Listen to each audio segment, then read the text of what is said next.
Guys, kaya pala naman nangangamoy din eh. Amoy kepyas. Hindi na ang short ni kulot. Pare oh. Naliligo kasi sila dun sa, dalawang kulog oh. Yan. Ko, kaya naman pala nangangamoy. Hindi na ang short ni kulot. Ibang klase talaga ang beshi ko. Guys, kaya pala amoy kipi. Ayan, dun sa ibabaw ng motor ko. Kasi naman ni kulot. Ang laki ng tabog eh. Bitgate eh. Timon laki ng puwet. Tita. Lahat. Ang laki. Go, mag-short ka na. Virgin pa eh. Nahugot naman.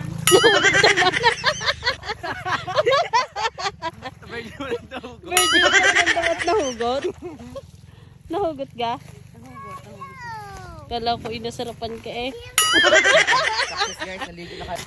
Kaso paano uuwi? Paano ka nga uuwi? Maglakad ka na lang. Best friend. Basang-basa ako. Papatuyo ka na lang dito. Balikan nyo lang kami hapon.